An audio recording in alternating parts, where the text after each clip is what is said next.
Karen lived in a perfectly manicured world. Her lawn was always emerald green, her hedges sculpted into precise squares, and her flower beds burst with color-coordinated blooms. Everything had its place, and everything was in its place. This wasn't just a preference, it was a lifestyle, dictated by the iron fist of the Homeowners Association, or HOA. Karen, of course, was a staunch supporter of the HOA, seeing it as the only thing standing between her pristine existence and the chaos of unkempt lawns and mismatched paint colors. But life in suburbia could be, well, boring. The thrill of finding a rogue dandelion or a slightly crooked fence post only lasted so long. Karen needed something more, a purpose, a mission. And that mission soon arrived in the form of a moving truck. A "for sale" sign had been planted in the yard of the house next door for months. Karen had watched with eagle eyes, hoping for a neighbor who shared her commitment to order and conformity. She imagined tea parties on matching patio sets and friendly competitions for the Yard of the Month award. But the new neighbors were different. The moving truck was blasting music Karen didn't recognize, something with a heavy bass and lyrics she couldn't quite decipher. And the people unloading the truck, they weren't the cardigan-wearing, golf club-toting types she was used to. They were black. Karen's unease grew as she watched Mr. Jones, a tall man with a warm smile, directing the movers. He seemed friendly enough, waving to her as he passed by. But Karen couldn't shake the feeling that something was amiss. He just didn't fit. He was new, different, and worse than all of that, he didn't seem to understand the importance of rules. He didn't seem to appreciate the delicate balance of their community. The HOA existed to protect it from people like him. Or so she thought. It was about to get a lot more difficult. Karen's unease hardened into suspicion, which quickly morphed into a self-righteous sense of duty. She saw herself as the guardian of their community's values, the last line of defense against the encroaching chaos. Mr. Jones, in her mind, was a threat, a variable that needed to be controlled. She started observing him more closely, peering through her perfectly clean windows, binoculars sometimes in hand. Every action was scrutinized, every decision judged against the sacred text of the HOA rulebook. She needed evidence, justification for the feelings churning within her. She needed proof that Mr. Jones was, indeed, a rule-breaker. It didn't take long. On the third day after the Jones family moved in, Karen spotted it, a garden gnome. Not just any garden gnome, mind you, but a brightly painted, slightly whimsical gnome perched jauntily near Mr. Jones' mailbox. It was an obvious violation of Rule 3. 2b, which clearly stated that all lawn ornaments must be pre-approved by the HOA Architectural Committee and must adhere to the established aesthetic guidelines of the community. And this gnome? It definitely didn't adhere. A thrill coursed through Karen. She had found her first infraction. With a sense of purpose, she marched to her computer and composed a detailed email to the HOA, attaching several photographs of the offending gnome. She carefully articulated the violation, emphasizing the potential for the gnome to disrupt the harmony of the neighborhood and lower property values. She pressed send with a satisfied sigh. Justice, she thought, would soon be served. The gnome would be removed, Mr. Jones would be reprimanded, and order would be restored. Little did she know, this was just the beginning of a series of events that would ultimately turn her world upside down. And it all started with a little garden gnome. The next morning, Karen checked her email incessantly, eagerly awaiting a response from the HOA. She imagined a sternly worded letter being dispatched to Mr. Jones, perhaps even a fine. The thought brought a small, almost imperceptible smile to her lips. Finally, an email arrived. It was from Mrs. Davison, the HOA secretary, a woman known for her efficiency and unwavering adherence to protocol. The email acknowledged Karen's complaint and assured her that the matter would be addressed promptly. Karen felt a surge of validation. The system worked. 2 days later, Karen noticed that the gnome was gone. Victory! She puffed out her chest, feeling a sense of accomplishment. She had protected her community from the insidious creep of lawn ornament anarchy. However, her triumph was short-lived. The removal of the gnome didn't bring the sense of peace she expected. Instead, it fueled her suspicion. What other violations was Mr. Jones committing? What other threats lurked beneath the surface of his seemingly normal existence? She resumed her surveillance with renewed vigor, determined to uncover any further transgressions. She scrutinized his garbage cans, checked the length of his grass, and even timed how long he left his holiday lights up. They were down before January 2nd, thankfully. Her obsession was growing, consuming her thoughts and actions. She found herself spending less time tending to her own perfect lawn and more time watching Mr. Jones. The boredom she had once felt was replaced by a burning need to control, to regulate, to ensure that Mr. Jones conformed to her standards. It was no longer about the HOA, it was about Karen and her need to be right, to be in charge. And Mr. Jones, simply by existing, was challenging that.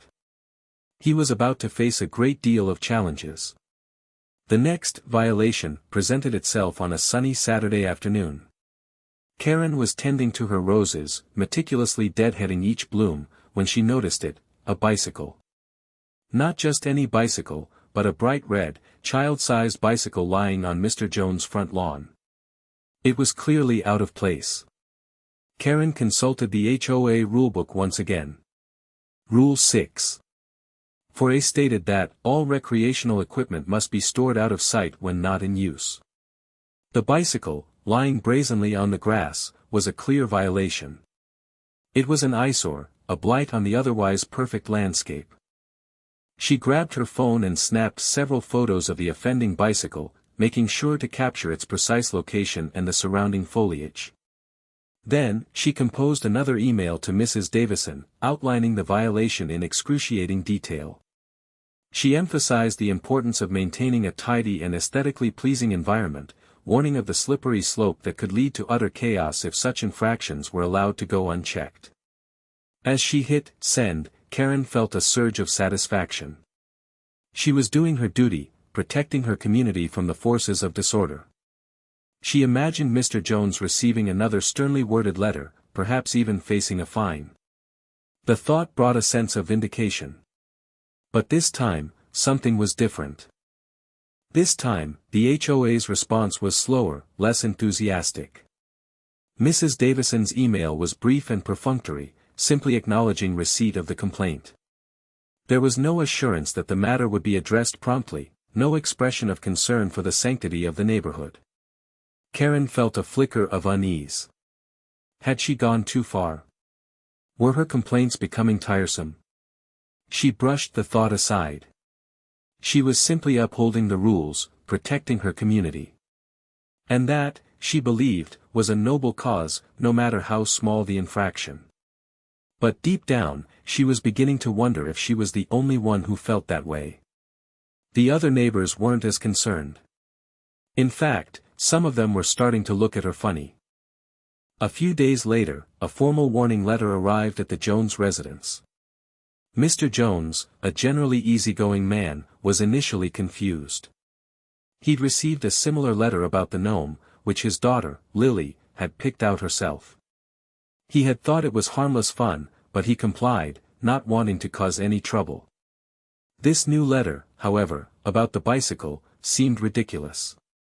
The bicycle had only been out for a few hours while Lily was learning to ride. He hadn't realized it was such a grave offense. He sighed, realizing that fitting into this neighborhood was going to be more challenging than he anticipated. He didn't want to be seen as a troublemaker, so he dutifully put the bicycle away in the garage. He suspected that someone was watching him, scrutinizing his every move. He just didn't know who or why. He peeked through his curtains, scanning the street. He noticed Karen across the street, watering her flowers, but quickly dismissed her. She seemed like the picture of suburban perfection, the kind of person who wouldn't bother anyone. He decided to be more careful, to make sure everything was in its place. He didn't want to give anyone a reason to complain. He just wanted to live peacefully in his new home. Meanwhile, Karen watched from her window as Mr. Jones put the bicycle away. She felt a surge of vindication, but also a nagging sense of unease. Why wasn't he fighting back? Why was he complying so readily? It was almost too easy. She needed more. She needed to prove that he was a threat, a disruptor, someone who didn't belong. And she was determined to find that proof, no matter how long it took. She had to be right. It was her mission, now. And she wouldn't fail. Mr. Jones was about to find out how far she would go. Karen's surveillance continued, becoming almost a full-time job. She meticulously documented every perceived infraction, no matter how small. A slightly overgrown bush, a misplaced garbage can, even the color of his welcome mat became fodder for her increasingly detailed reports to the HOA. Each time, Mrs. Davison's responses became shorter, more perfunctory. The other HOA members started avoiding Karen at neighborhood gatherings. They mumbled excuses and quickly changed the subject whenever she brought up Mr. Jones. She could feel their disapproval, their silent judgment. But Karen refused to be deterred. She was convinced that she was right, that Mr. Jones was a threat to their community. She had to protect her way of life, even if it meant alienating everyone around her. One afternoon, Karen noticed that Mr. Jones had parked his car on the street, instead of in his driveway. Rule 7. 1B clearly stated that residents are encouraged to utilize their driveways for parking whenever possible to avoid congestion on neighborhood streets.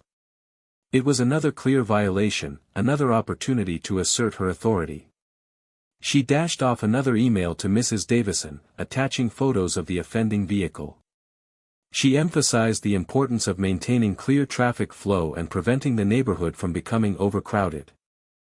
This time, there was no response at all. Karen checked her spam folder, refreshed her inbox repeatedly, but there was nothing. She felt a surge of panic. Had she finally pushed them too far? Were they ignoring her now? She decided to take matters into her own hands. She marched across the street and confronted Mr. Jones directly.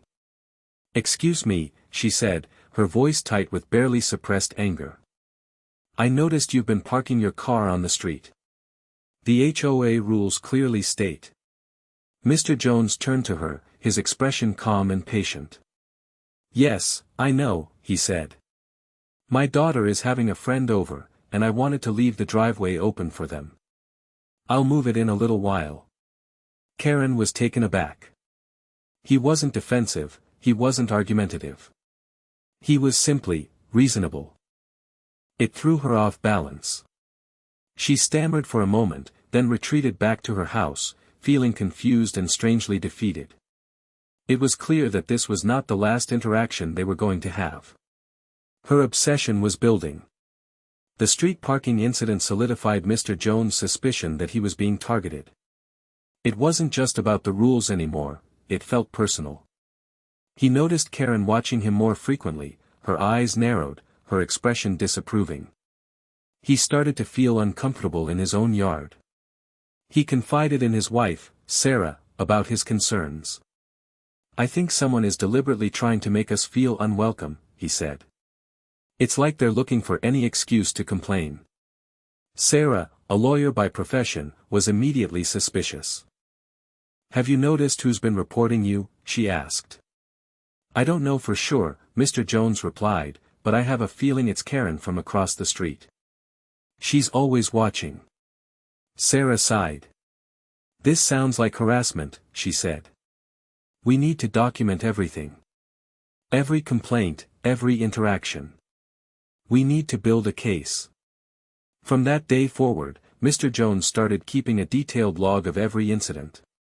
He recorded the dates, times, and descriptions of each violation, as well as any interactions with Karen. He also started taking photographs of anything that might be construed as a violation, just in case. He tried to be extra careful, meticulously following the HOA rules to the letter. He trimmed his bushes, cleaned his gutters, and even power washed his driveway. He wanted to show them that he was a good neighbor, that he belonged in this community. But Karen's scrutiny only intensified. She seemed to find new and creative ways to complain, even about things that weren't explicitly covered in the HOA rulebook. It was clear that she wasn't going to stop until she had driven them out of the neighborhood. Mr. Jones knew he had to do something. He couldn't let Karen bully him and his family. He was determined to fight back, to prove that he had a right to be there, just like everyone else. He had to figure out a way to stop her. He decided he would run for HOA president. It was a long shot, but it was the only thing he could think of. If he could get on the board, then maybe things would change. Karen's campaign of complaints escalated, reaching absurd levels. She reported Mr. Jones for having a basketball hoop that was too close to the street, even though it was well within the legal setback.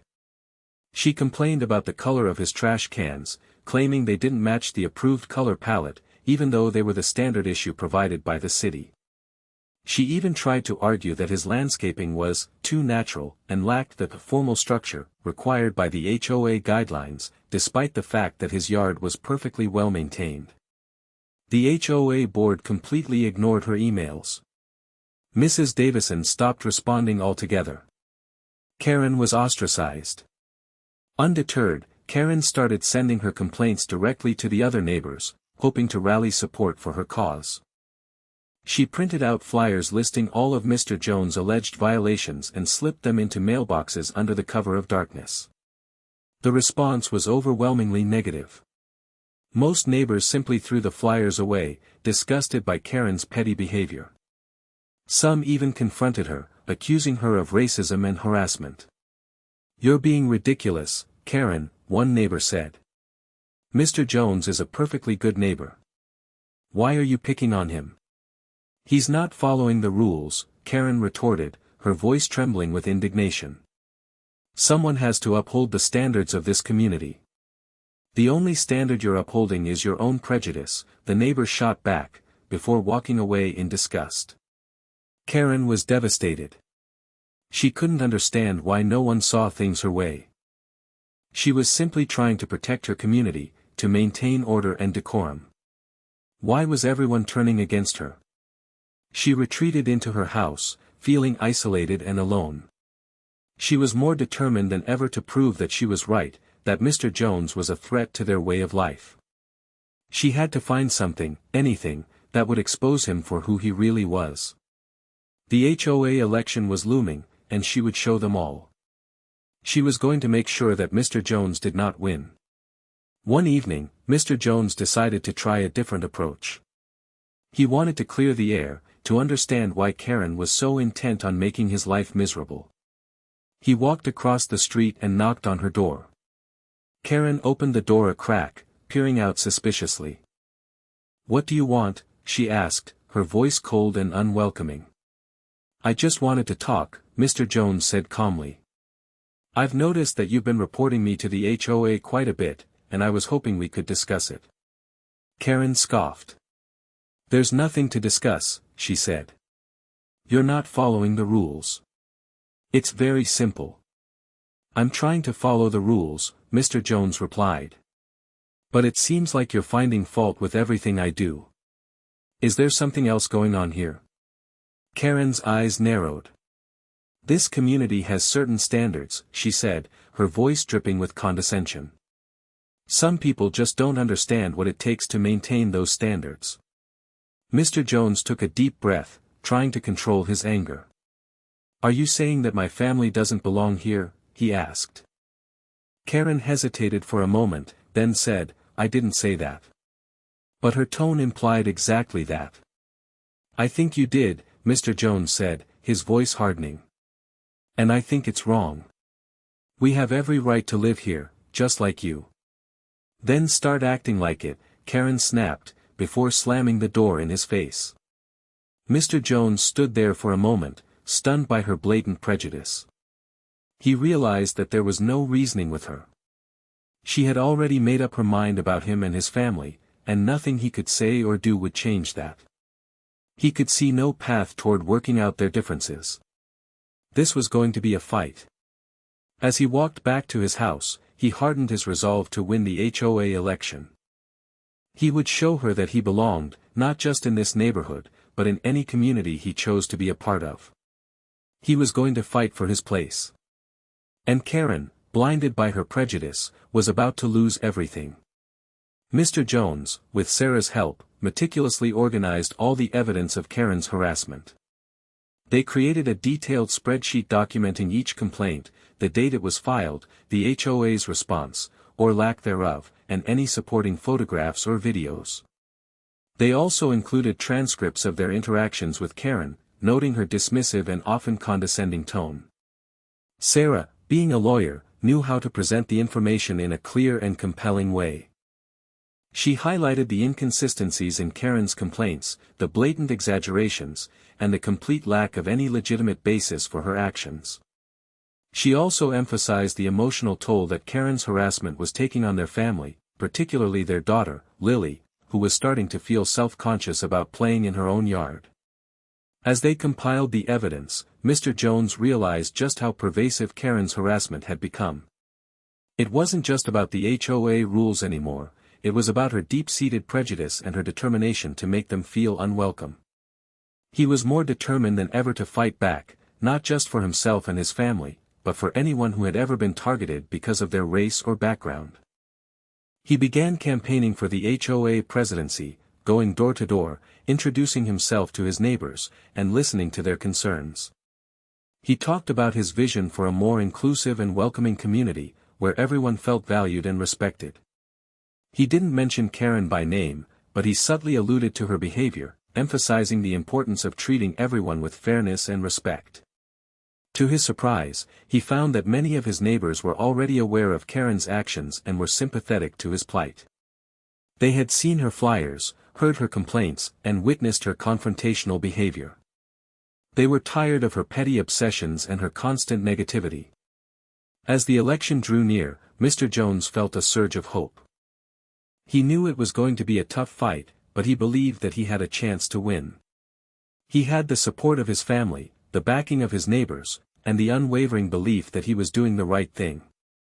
Karen, meanwhile, remained isolated and bitter, convinced that she was the only one who could save her community from the impending doom. She was about to be proven wrong. Behind the scenes, the HOA board members were growing increasingly frustrated with Karen. Initially, they had appreciated her vigilance, seeing her as a dedicated resident who took the rules seriously. But as her complaints became more frequent and more trivial, they began to realize that she was more of a nuisance than an asset. Mrs. Davison, the HOA secretary, dreaded opening her email each morning, knowing that it would be filled with another lengthy diatribe from Karen about some insignificant infraction committed by Mr. Jones. The other board members grumbled about the endless meetings that were being dragged out by Karen's incessant complaining. They were wasting time on petty disputes when they could be addressing more important issues, like improving the landscaping or repairing the community pool. They had discussed Karen's behavior privately, wondering if they should intervene. Some suggested sending her a formal warning, while others argued that it would only escalate the situation. Ultimately, they decided to ignore her complaints, hoping that she would eventually get the message and stop bothering them. They knew that Karen's actions were unfair to Mr. Jones, but they didn't want to get involved in a personal feud. They hoped that the situation would resolve itself, but deep down, they feared that it was only a matter of time before things spiraled out of control. They also started to see how her complaints were affecting the morale of the neighborhood. People were becoming divided, tensions were rising, and the sense of community was eroding. They knew that they had to do something to restore order, but they weren't sure what. When Mr. Jones announced his candidacy for HOA president, they saw an opportunity to finally put an end to Karen's reign of terror. They knew that he was a good man, that he was fair and reasonable, and that he had the best interests of the community at heart. They decided to throw their support behind him, hoping that he would bring a fresh perspective and a more inclusive approach to the HOA. They believed that Mr. Jones would be a breath of fresh air for the neighborhood. Now, all they had to do was get everyone else on board. Karen had no idea what was coming. The day of the annual HOA meeting arrived, cloaked in an air of anticipation. For Mr. Jones, it was the culmination of weeks of campaigning, a chance to finally make a difference in his community. For Karen, it was an opportunity to expose Mr. Jones and reclaim her position as the guardian of the neighborhood standards. The community center was packed. Neighbors filed in, some eager to participate in the democratic process, others simply curious to see how the election would unfold. The atmosphere was thick with tension, a palpable sense of conflict simmering beneath the surface. Karen arrived early, dressed in her most conservative outfit, her hair perfectly coiffed. She carried a thick folder filled with documents, evidence of Mr. Jones' alleged violations. She scanned the room, looking for allies, but found only averted glances and forced smiles. Mr. Jones arrived with his wife, Sarah, and daughter, Lily. He greeted his neighbors warmly, shaking hands and exchanging pleasantries. He radiated confidence and optimism, a stark contrast to Karen's tense and guarded demeanor. The meeting began with the usual formalities: approval of the minutes, financial reports, and committee updates. Karen fidgeted impatiently, waiting for the election to begin. She couldn't wait to unleash her carefully prepared presentation, to reveal Mr. Jones for who she believed he really was. Finally, the moment arrived. The current HOA president, Mr. Thompson, announced that it was time to elect new officers. He thanked the outgoing board members for their service and opened the floor for nominations. Mr. Jones was nominated for president, and a wave of applause rippled through the room. Karen scoffed, but another neighbor, Mrs. Henderson, nominated Karen for president. Karen beamed, feeling a surge of validation. Someone, at least, recognized her dedication and commitment. She stood up and gave a short speech, outlining her vision for a perfectly compliant community. She emphasized the importance of upholding the rules, maintaining standards, and protecting property values. She subtly alluded to the dangers of complacency and the need for strong leadership. As she spoke, she noticed that many of her neighbors were avoiding eye contact. Some were even shaking their heads in disapproval. But Karen didn't care.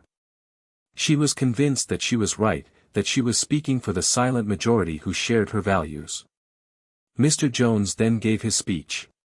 He spoke about the importance of community, of inclusivity, and of respecting one another's differences.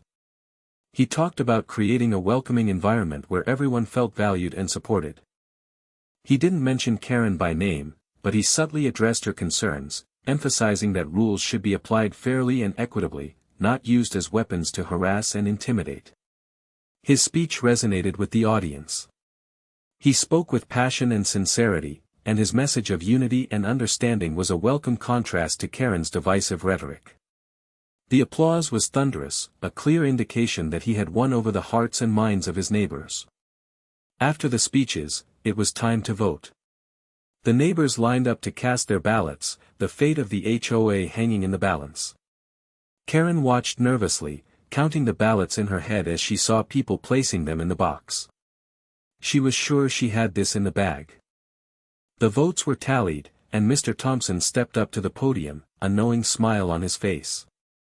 He cleared his throat and announced, "It is my pleasure to announce the results of the HOA election.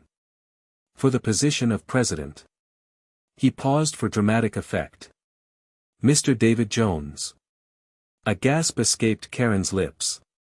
She couldn't believe it. It was impossible. She looked around the room, searching for an explanation, but saw only smiling faces and congratulatory handshakes directed at Mr. Jones. The applause was deafening, a wave of support that washed over Mr. Jones as he made his way to the podium. He shook Mr. Thompson's hand and turned to face the audience, his expression humble and grateful. Karen sat frozen in her seat, her face flushed with anger and disbelief.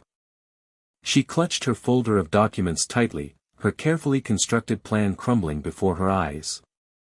Mr. Thompson continued, "I'd also like to thank Karen for her dedication and service to the HOA. Her vigilance has been appreciated." He paused, choosing his words carefully. "However, the community has spoken, and it is time for a new direction." Karen felt a wave of humiliation wash over her. She had been rejected, dismissed, and replaced by the very person she had tried so hard to control. How could this have happened? She had done everything right, followed all the rules, and yet she had lost. It was not only a loss, but also a total rejection of her beliefs. This was going to be hard to swallow. The world was not fair. She felt like she was going to explode.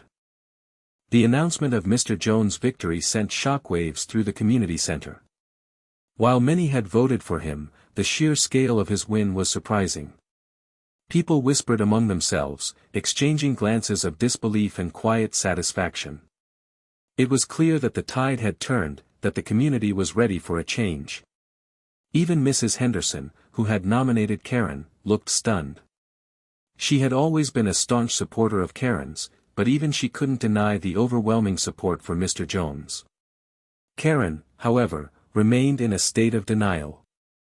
She couldn't accept that she had lost, that her vision of a perfectly compliant community had been rejected. She muttered to herself, reviewing her speech in her head, trying to pinpoint where she had gone wrong. Mr. Jones approached the podium, a picture of grace and humility.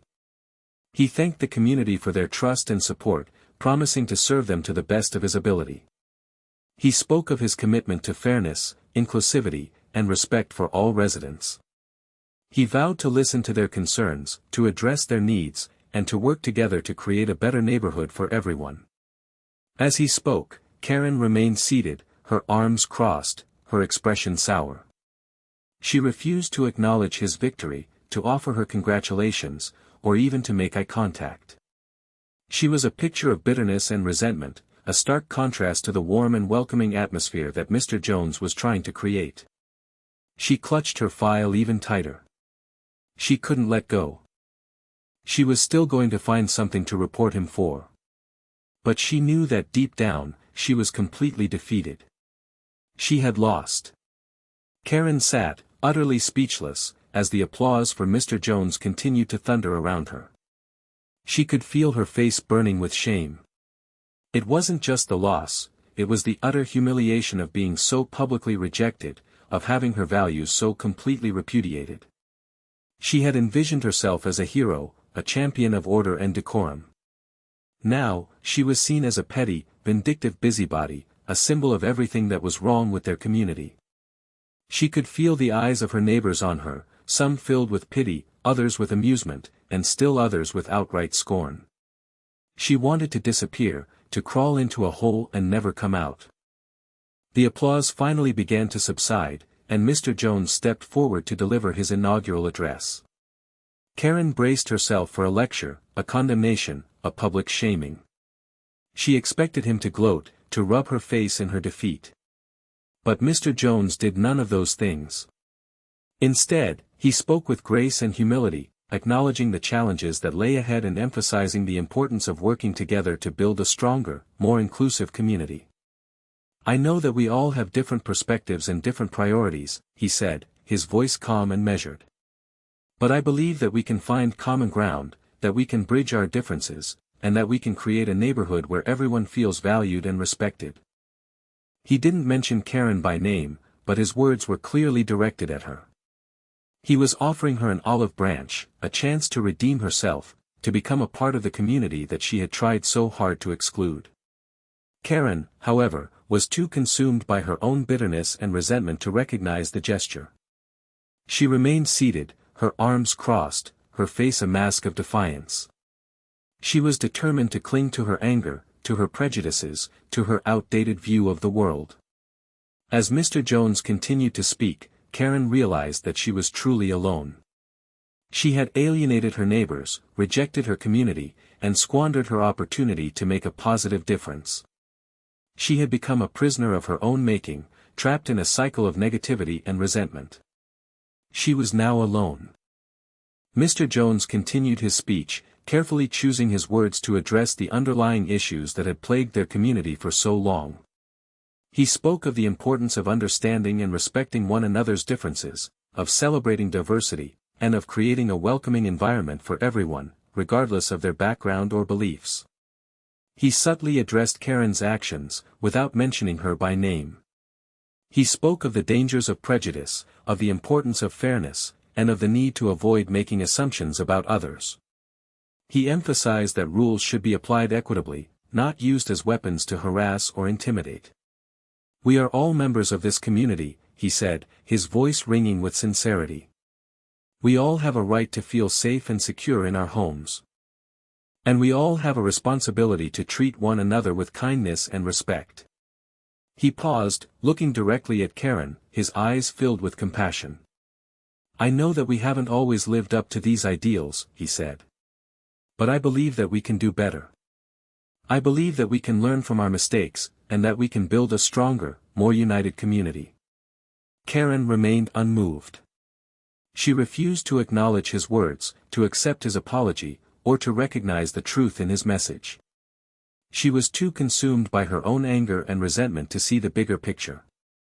As Mr. Jones concluded his speech, the audience erupted in another round of applause. They were inspired by his words, encouraged by his vision, and hopeful for the future. They believed that he could lead them to a better place, a place where everyone felt valued and respected. Karen did not think so. Karen, however, remained trapped in her own world of negativity and despair. She had become a victim of her own prejudice, a prisoner of her own making. And as she sat there, alone and isolated, she knew that she had only herself to blame. She was starting to feel the weight of her actions. It was going to be hard to live with this. As the meeting began to draw to a close, people started to file out of the community center. Many approached Mr. Jones to offer their congratulations and express their support for his vision. Others simply nodded politely in his direction, eager to return to their homes and put the drama of the election behind them. But almost everyone avoided eye contact with Karen. They knew what she had done, they had seen her behavior, and they wanted nothing to do with her. Some quickly averted their gaze as they passed her, while others pointedly ignored her altogether. Karen could feel their disapproval, their judgment, their silent condemnation. She was an outcast, a pariah, a stain on their otherwise perfect community. She longed to disappear, to vanish into thin air, to escape the shame and humiliation that washed over her. Even Mrs. Henderson, who had nominated her, avoided her gaze. She mumbled a quick, "good night," and hurried out of the community center, leaving Karen alone and isolated in her defeat. Karen watched as her neighbors streamed out of the room, their backs turned to her, their faces averted. She was a ghost, invisible, unwanted. She had become the very thing she had tried so hard to prevent, an outsider, an outcast, someone who didn't belong. The weight of her actions finally crashed down on her, crushing her beneath its burden. She had been so focused on controlling others, on enforcing the rules, on maintaining her perfect world, that she had forgotten what it meant to be human. She had lost her compassion, her empathy, her ability to connect with others. And now, she was paying the price. She was alone, isolated, and utterly humiliated. She had destroyed her own community, and in the process, she had destroyed herself. She needed to get out of there. She was starting to have trouble breathing. Karen couldn't bear it any longer. The weight of her humiliation, the sting of rejection, and the crushing loneliness were too much to bear. She had to escape, to find some refuge from the storm of shame that raged within her. She stood up abruptly, knocking over her chair in her haste. She didn't bother to pick it up, didn't bother to apologize, didn't bother to acknowledge anyone. She simply turned and fled, her face red with embarrassment, her eyes filled with tears. She hurried out of the community center, past the lingering groups of neighbors, past the smiling faces of Mr. Jones' supporters, past the knowing glances of the HOA board members. She didn't want to see them, didn't want them to see her. She just wanted to be alone. She stumbled out into the cool night air, gasping for breath. She felt like she was suffocating, like the walls were closing in on her. She needed to get away, to find some space to breathe, to think, to process what had just happened. She started walking, her steps quick and unsteady. She didn't know where she was going, didn't care. She just needed to move, to escape the suffocating grip of shame and humiliation. As she walked, she replayed the events of the evening in her head, trying to understand where she had gone wrong. She had been so sure of herself, so confident in her beliefs, so convinced that she was doing the right thing. How could she have been so wrong? She had become so obsessed with control, with order, with perfection, that she had lost sight of what truly mattered: human connection, empathy, compassion. She had sacrificed her relationships, her community, her very soul on the altar of her own ego. And now, she was paying the price. She was really going to be alone now. She kept walking, her pace slowing as her energy began to wane. She felt lost, adrift, and utterly alone. She had destroyed her own world, and there was no one to blame but herself. She had a long road ahead of her to get back on track. True to his word, Mr. Jones set about implementing changes to the HOA that would promote inclusivity and understanding. He started by revising the HOA rulebook, removing outdated and discriminatory language and adding provisions that emphasized fairness and respect for all residents. He established a community outreach program to encourage neighbors to get to know one another, to share their cultures and experiences, and to celebrate their differences. He organized potlucks, block parties, and community service projects that brought people together and fostered a sense of belonging. He also created a mediation program to help resolve disputes between neighbors in a peaceful and constructive manner. He encouraged residents to communicate openly and honestly, to listen to one another's perspectives, and to find common ground. He even reached out to Karen, offering her a chance to participate in the HOA's activities and to contribute to the community in a positive way. He didn't excuse her past behavior, but he offered her a path to redemption, a chance to make amends for her mistakes. Karen, however, remained resistant. She refused to participate in the HOA's activities, rejected Mr. Jones' overtures, and continued to cling to her bitterness and resentment. She watched from her window as her neighbors came together, as the community thrived, and as Mr. Jones transformed their neighborhood into a more welcoming and inclusive place. She was still so angry. But even she couldn't deny the positive changes that were taking place. The neighborhood was more vibrant, more diverse, and more harmonious than it had ever been before.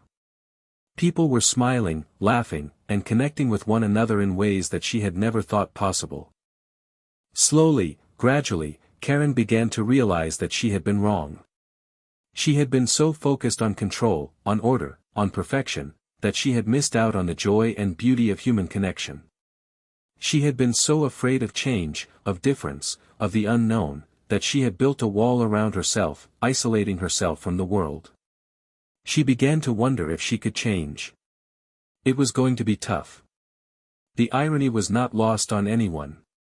Karen, the self-appointed enforcer of the HOA rules, was now forced to abide by the rules set by the very man she had tried so hard to harass and exclude. The man she saw as not belonging. And the new rules were different, more flexible, more understanding. Mr. Jones had made it clear that the HOA would no longer tolerate petty complaints or discriminatory enforcement. He emphasized that the rules were meant to protect the community, not to punish or oppress its residents. Karen found herself under constant scrutiny. Her neighbors, who had once feared her, now watched her with amusement and disdain. They whispered behind her back, mocking her for her past behavior and reveling in her downfall. She became an object of ridicule within the neighborhood. Children pointed and laughed at her as she walked down the street. Adults made snide remarks about her perfectly manicured lawn and her meticulously organized garbage cans.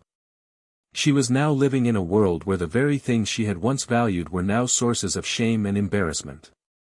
She had become a caricature of herself, a symbol of intolerance and prejudice. One day, she received a notice from the HOA. It was a warning about her hedges, which were now deemed to be too uniform and lacking in natural variation. She stared at the notice in disbelief, her face flushed with anger. She wanted to lash out, to complain, to demand justice. But she knew that it would be futile. No one would listen to her, no one would care. She was now at the bottom of the social ladder, an outcast, a pariah. Slowly, gradually, Karen began to realize the full extent of her folly. She had been so blinded by her own prejudice and her own need for control that she had destroyed her own life. She had lost her community, her friends, her purpose, and her very soul. She knew that she had a long road ahead of her, a difficult journey of self-reflection and redemption. But for the first time in a long time, she felt a flicker of hope. Perhaps, just perhaps, it was possible to change, to learn, to grow, and to become a better person. Perhaps it was possible to find redemption. It was going to be tough, but she had to try. She owed it to herself, and she owed it to Mr. Jones. The end.